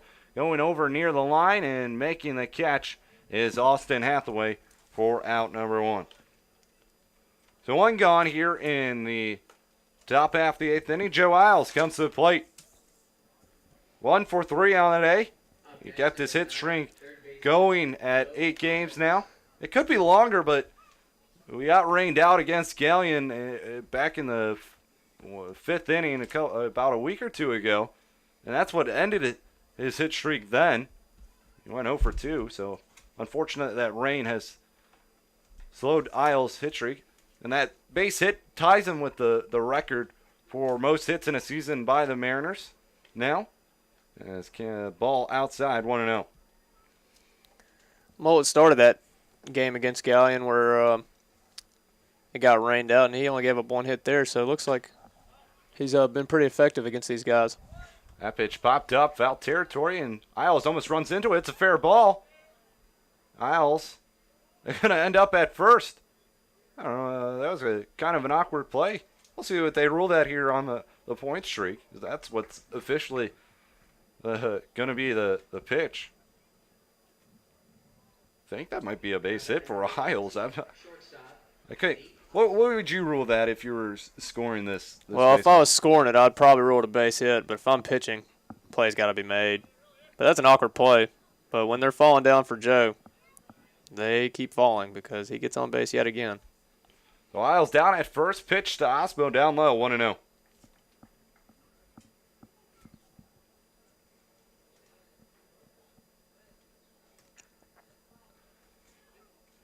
1 ball, no strikes. Barrett comes set. The next pitch is popped back out of play. 1-1. So they do rule it a hit, and that is official now, as Joe Isles is now the all-time hits leader in a single season for the Grand Lake Mariners. So congrats to Joe on that accomplishment. A quick throw over. Isles back in, diving safely. 1-1. Wouldn't be surprised if Nate drops a bunt down to third base side. Third baseman's playing back. You got Speedy Joe on. That one swung on, chopped up the middle. Trying to flip it back, but can't. The throw on to first, not going to be in time either. So Hoover tried to flip it to second. It's going to be a tough play to get to either way. He could have possibly got one, but instead he tried to flip this second. Can't get that one, and can't get the out at first either. So first two, the two base runners on for the Mariners now here in the top off of the 8th inning. Blake Buckman comes to the plate. Whatever way you can get on right there. It's just as effective as a base hit to the wall or a little bunt. So either way, got two guys on here with one out with Buck up. So Blake Buckman to the plate. Here's the pitch. That one swung on. That one's hit pretty well out to left field. Going back on it. That one's over the head of the left fielder, Kent. Isles coming around third. He's going to be waved home. Osmo on his way to third. Throw is cut off, and Blake Buckman in there to tie the ball game up with an RBI double. We have a tie ball game here in the top half of the 8th inning. Now batting number 10. It's something about the Mariners this year. I think you might have noticed it. They're a very late inning ball team. I mean, we score a lot of runs in the late innings, and we've won a lot of ball games in the late innings as well. That's what we've done all year. We really never give up, whether the score's 2 runs, 3-run ball game. We've come back a bunch of times late in the game, past the 7th inning, and that's what a lot of winning teams have as a good quality. And we're gonna have a mound visit right now. Someone warming up in the bullpen for 7th inning. The Graders, try to see who that is.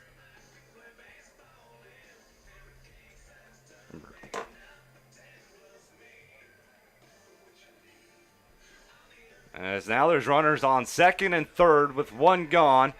And it's the cleanup hitter Tucker Linder to the plate. 1 for 3 on the day. RBI single back in the first, grounded into a double play his last time out. The pitcher warming up in the bullpen for the Graders is number 39, Clay Davies. 6 foot 250 from Ohio Dominican University. There's the pitch from Barrett. That one's down low, 1-0. So infield in for Galion. They're trying to cut down some runs. We're going to try to work off speed right here. Try to get him to force some weak contact, keep it in the infield to keep that runner at third. 1-0 pitch up high, 1-1. Or excuse me, 2-0. I'm going to strike, but it's 2-0 on Tucker Linder. Good thing right here for Galion is there's a base open, so you can always put this guy on if you're not one to pitch to him. Tucker Linder swings and misses at that pitch, 2-1. I think we've seen one intentional walk all year. It was quite surprising, too. They did it to Joe Isles. Major League, now you just tell him to go down to first base. Here, Linder swings and misses at the next pitch, 2-2. You actually have to throw him 4 straight balls. Something I found quite surprising, but probably see more leagues start going to what the major leagues does. Here's the 2-2 pitch. Linder swings. That one's flied out to left field. Osmo back to the bag. The ball is going to get down. It gets under the glove. Osmo comes in to score. Buckman around third. He's going to score easily as well. And it looks like it's an RBI double for Tucker Linder. So Mariners take the lead here now by a score of 4-2 on back-to-back doubles from Buckman and Linder. R.J. Williams to the plate. Well, let's see if Barrett's night is done, and it is. As the head coach of the Graders comes out, Barrett's night is done. We'll have Clay Davies coming in when we come back. You're listening and watching Grand Lake Mariner Baseball. Runner on second, one gone. RJ Williams to the plate when we come back. Don't go anywhere. You're listening and watching Grand Lake Mariner Baseball right here on YouTube.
Back here in the top of the 8th inning, R.J. Williams butts this one down the third base line. No one covering third. Linder moves up, and that throws offline. That one's going to go all the way down the right field line. Linder comes in to score. R.J. Williams being waved to third base, and the throw is coming in and not going to be in time. R.J. Williams in there as he's down at third base. Tucker Linder comes in to score, make that 4 runs in the ball game. I believe that would be an error as that one was thrown way offline. R.J. Williams could have probably beat that one out as well. I don't know if that was a single, then an error. And moving up to third for R.J. Williams. Back-to-back bunts for RJ. Nick Varda steps to the plate here now with the runner on third and only one gone still. That's 2 errors in the inning for the Graders. Here's the pitch, swung on, fouled straight back into the netting. 0-1 the count on Nick Varda.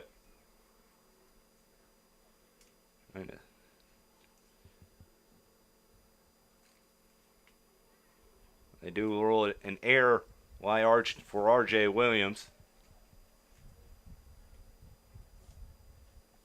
Mariners with 4 runs here in the top half of the 8th inning. Now on top 5-2 over the Graders.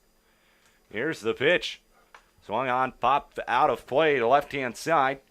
0-2 the count on Nick Varda. So Mariners looking to try to get a home game on Tuesday, doing their best efforts here tonight. Infield in for Galion. Runner on third. 1 gone. Davies is the new pitcher on the mound for the Raiders. He comes set. The 0-2 offering. That one's popped back out of play.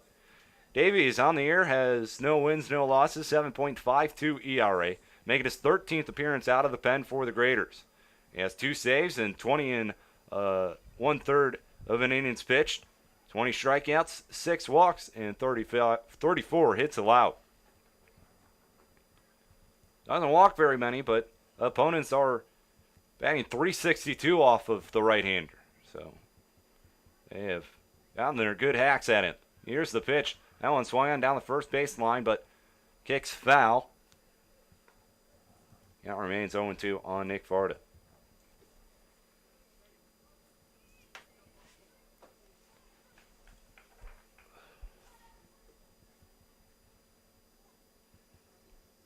Thank you, Manuel. Waits on deck.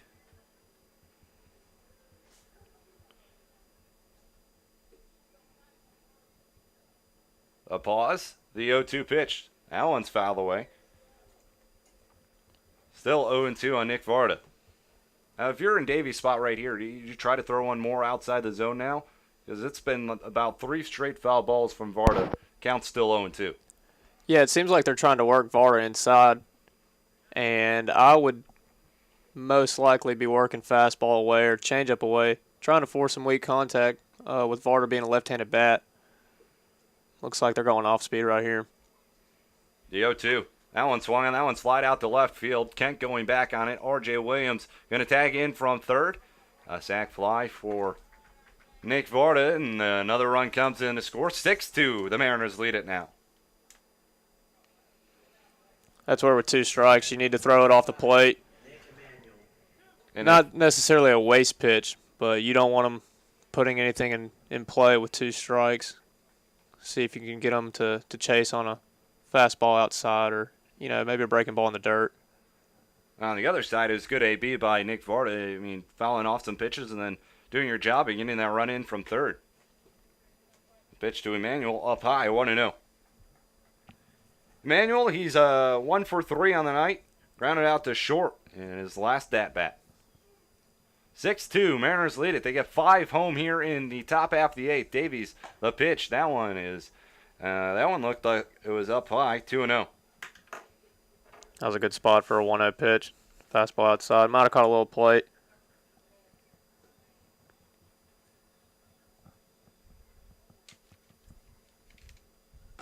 Next pitch swung on and missed. 2-1.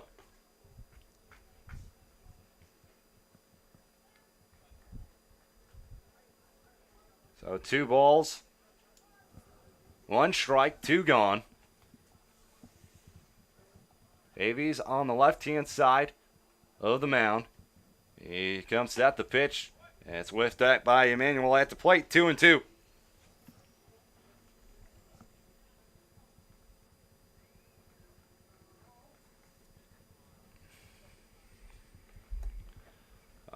It's a 2-2 count. That means deuces are wild here in the top half of the 8th inning. 2 balls, 2 strikes, 2 gone. Here's the pitch. Swung on and missed. Emmanuel down on strikes for the 3rd and final out of the inning. But the Mariners do plate 5 here in the top half of the 8th inning. They take a 6-2 advantage heading to the bottom half of the 8th. You're listening and watching Grand Lake Mariner Baseball right here on YouTube.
We go to the bottom half of the 8th inning. Mariners have taken a 6-2 lead here as they score 5 in the top of the 8th.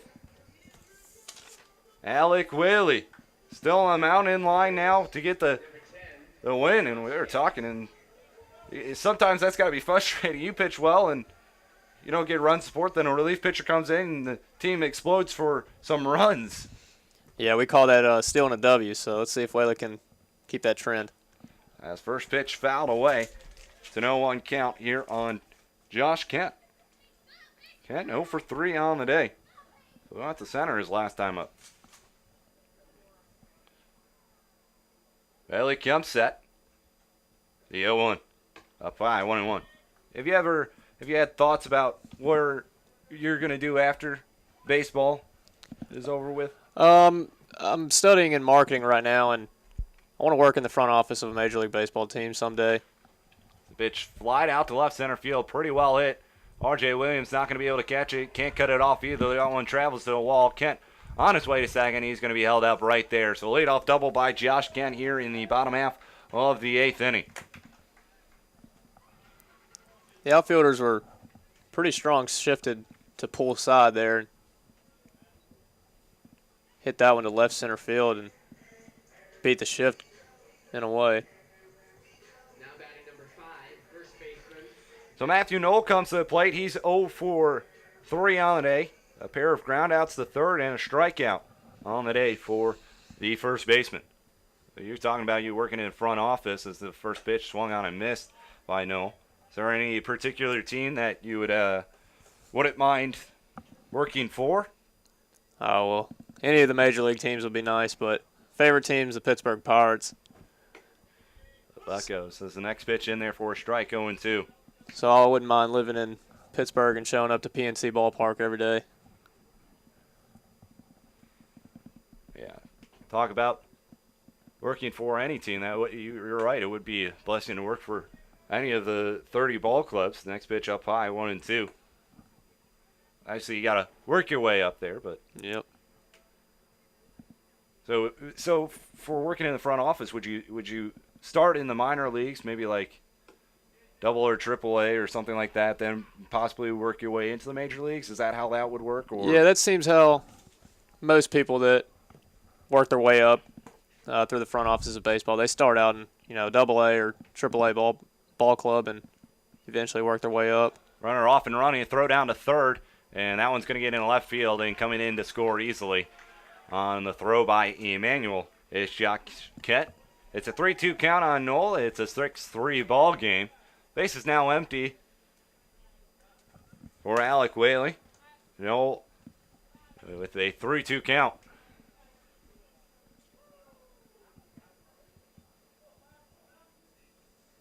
Here's the pitch. Swung on a miss. He got Knoll. So with that one gone here in the bottom half of the 8th inning. So Austin Hathaway coming to the plate, 0 for 2 on the night. Round out to second his last time out, walked back in the 4th inning, struck out looking in the 2nd.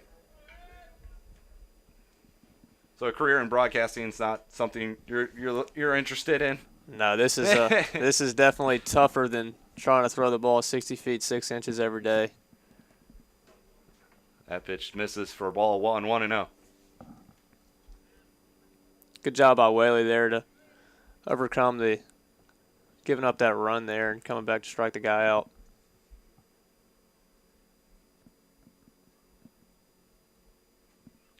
The 1-0 pitch, half swung at, but in there for a strike, 1-1 on Hathaway.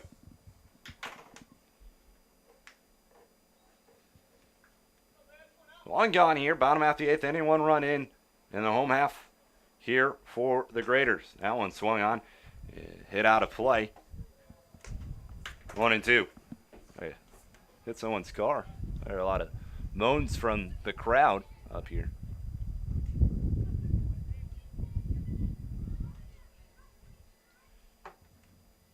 Whaley, time is called before Whaley comes home with it.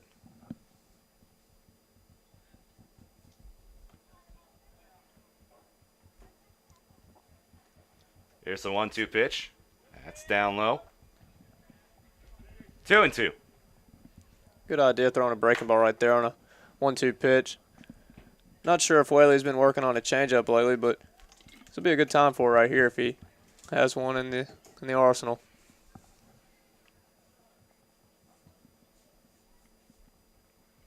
The 2-2 pitch. Called! Strike 3 on the inside corner. Back-to-back strikeouts for Alec Whaley here in the Home half of the 8th inning, 2 gone. As Jarrett Smintana comes to the plate. He reached on an error his last time up. He's 0 for 3 on the day overall. That pitch in there for a strike, 0-1. So after a leadoff double from Kent, he steals third, comes in to score on the throwing error by Emmanuel as the pitch is up high, 1-1. Which has led the Graders to score a run here. They're down 6-3. Here's the 1-1 pitch. That one's popped up out of play. Yeah, I know him plate. 1-2.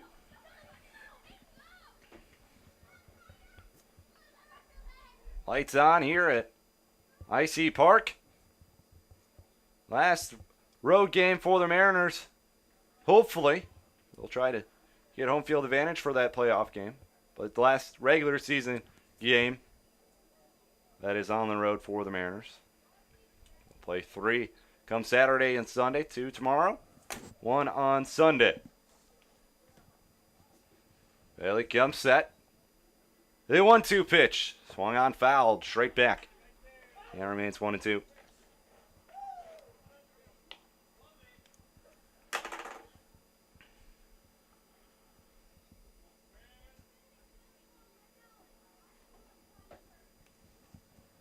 One-two once again, swung on, grounded to short. Osmo coming in. Takes his time, throws on first, little low, and Linder can't come up with the scoop. And Savantana going to reach on an error. There is second straight time here tonight. So the inning stays alive. Park Phillips comes to the plate. And a rough night in the field for both teams, I feel like. It's a good job by Whaley getting a ground ball right there. Too bad that we couldn't cash in on it. So runner on first, 2 gone, inning stays alive. Whaley gonna have to do some more work here as this one is punch foul to the right-hand side, 0-1. They count on Park Phillips. Phillips 0 for 1 on the night, but he has reached base all 3 times, walked twice, and reached on an error back in the 4th. The 0-1 count. And that one's in there for a strike, 0-2. So Whaley way ahead of the count of Park Phillips. Santana down at first, takes his lead. Well, he comes set. The 0-2 pitch. Swung on, this one's flied out to center field. Fitzsimmons goes back, comes back in, makes the catch to end the inning. So 1 run in the inning for the Graders. They cut it to a 6-3 advantage for the Mariners. We go to the top half of the 9th inning. You're listening and watching Grand Lake Mariner Baseball right here on YouTube.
Back here at High C Park here in Galion, Ohio.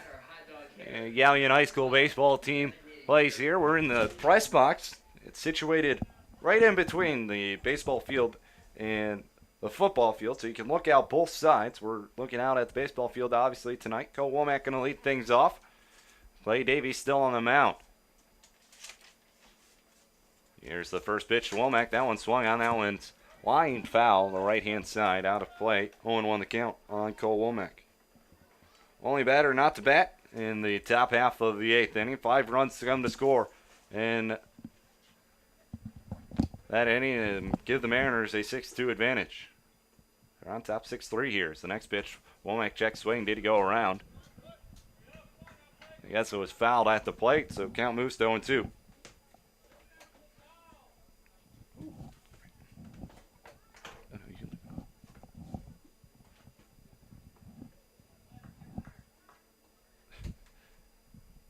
It's an 0-2 count on Cole Womack. Here's the pitch. That one's fouled straight back. Count remains 0-2.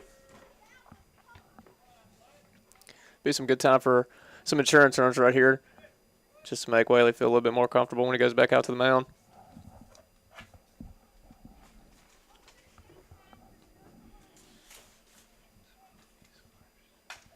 That one swung on. That one's grounded to first. As Noel comes up with it, flips to Davies. The pitcher covering, and now there is one gone in the inning. Fitzsimmons comes to the plate. He is 0 for 3 at the plate. Fly out to right field his last time up.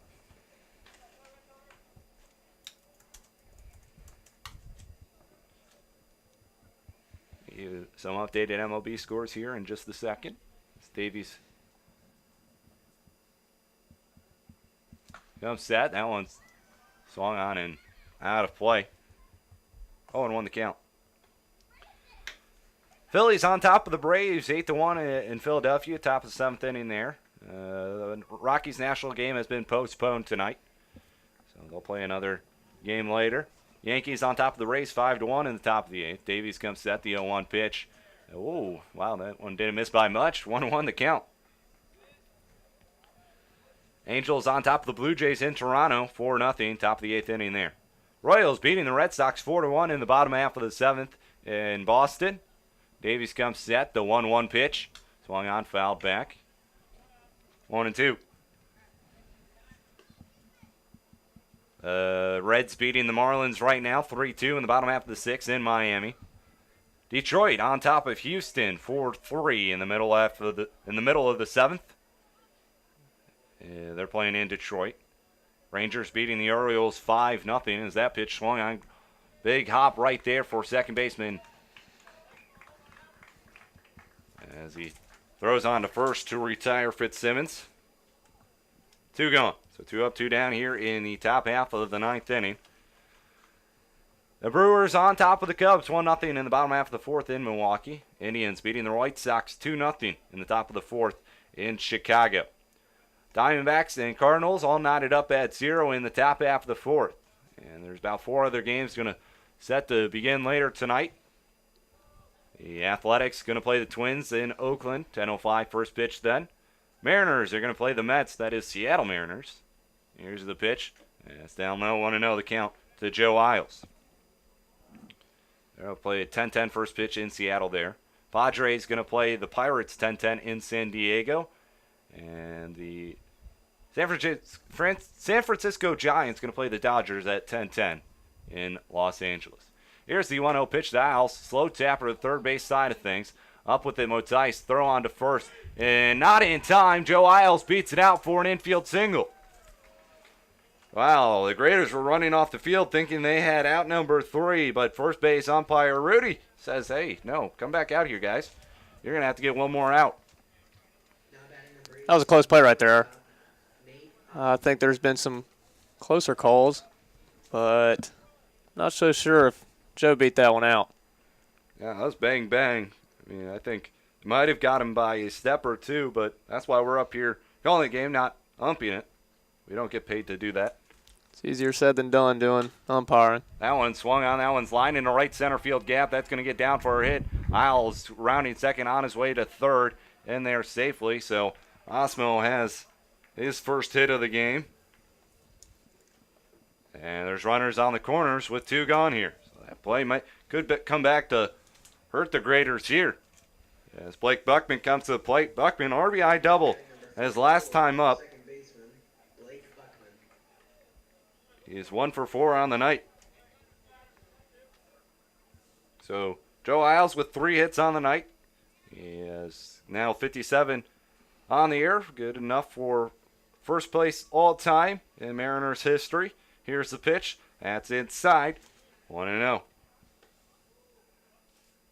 And that keeps his hit streak at 8 games. And believe it or not, in all 8 games of that hit streak, Isles has had 2 or more hits. So Joe is a hitting machine. The 1-0 pitch to Buckman is outside, 2-0. So as a pitcher, when you think you have 3 outs, and then you have to come out and throw more pitches, whether it be an error or a close play that didn't go your way, what is your mentality? How you try to overcome that?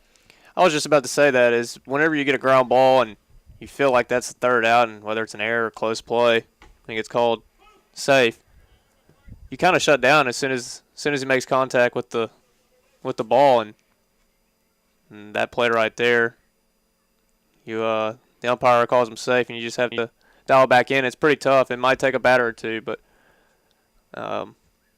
it's definitely something that can linger over a course of a couple of bats for a pitcher. 2-1 pitch in there for a strike. 2-2 now on Buckman. So 2 balls, 2 strikes, 2 gone. Runners on the corners. Top half of the 9th inning, 6-3. The Mariners are on top of Galion here tonight.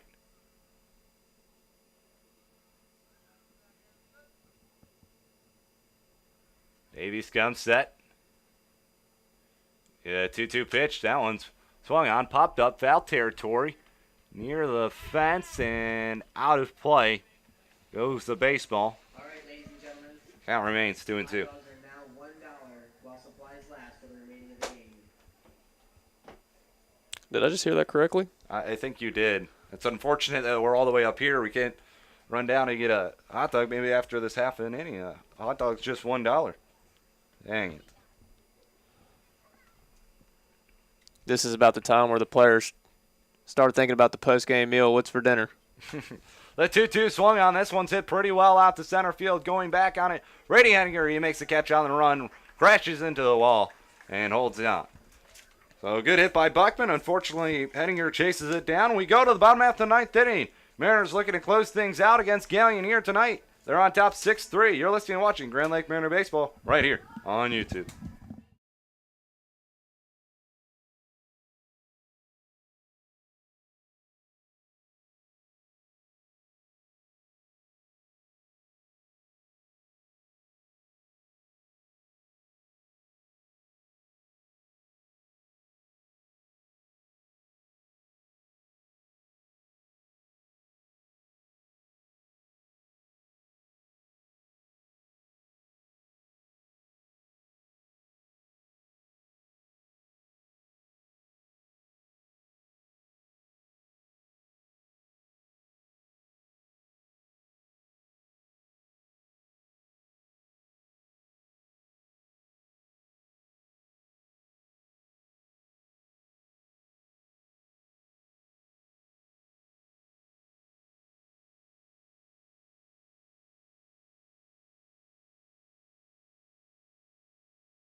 We go here to the bottom half of the 9th inning.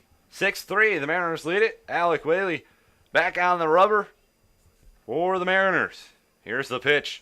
Swung on, popped foul. 0-1 goes the count. Whaley going to face the 7, 8, 9 hitters here in the bottom half of the 9th inning. Bottom of the order.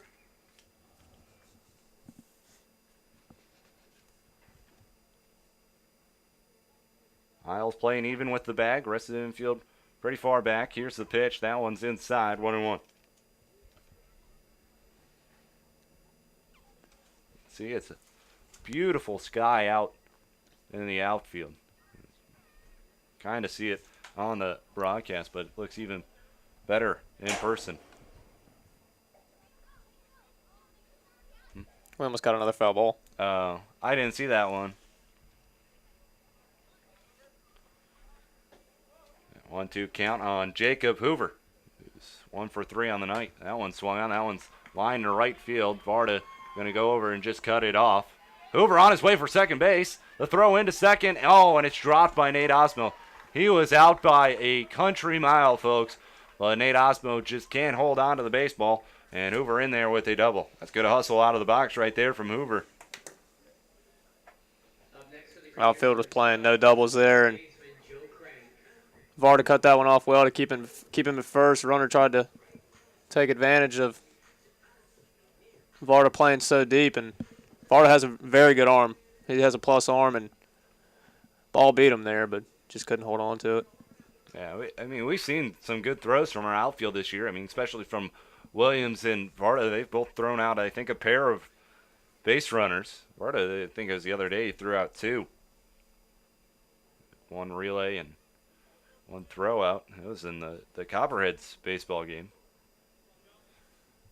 Whaley comes set.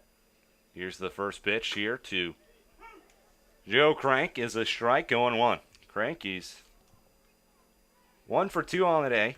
RBI double back in the second inning. Flew out to center field his last time up. Here's the 0-1. That one's slowing on. That one's flied out to left field. R.J. Williams giving chase near the line. It's going to end up going foul just near that wall. Crank almost got that one out of here. He almost got that one down the left field line. 320. Then it jolts out before going straight the 380 mark in left center. That pitch inside corner, called strike 3. 1 gone here in the bottom half of the 9th inning. Oh, Whaley with his 3rd strikeout, and now the 3rd baseman Zach Motice comes to the plate. So Zach Motice to the plate. 1 gone. Motice pops that one out of play. 0-1. Tice 0 for 2. Pair of flyouts to left field and a sacrifice bunt back in the 5th inning. Runner in second, 1 gone. A pitch. That one bunted fouled on the left-hand side, I think. 0-2. You surprised, but Crank didn't try to sacrifice to get over Hoover in the last at-bat to get a runner at third with 1 gone, or do you need every base runner, so that's probably why it wasn't bunting right there? I felt like he'd be swinging the entire time. That one's popped up, foul territory. Isles looking at it, and he's going to call for it. We're going to make the catch in foul territory, and there's 2 gone. The infield wasn't ready for a bunt in that situation. He might have been able to sneak a bunt down and get on base, and that would change things. Looking at guys on base with only 1 out. All right, so there's 2 gone here in the bottom of the 9th inning. We go to the top of the order. Brady Henninger, 0 for 4. Flew out to center field his last time up. A runner on second. It was a leadoff double from Jacob Hoover, but the next 2 have struck out and popped out. And now there's 2 gone. Bottom of the 9th inning. Final out for the Graders. First pitch, swing and a miss. 0-1 the count on Henninger.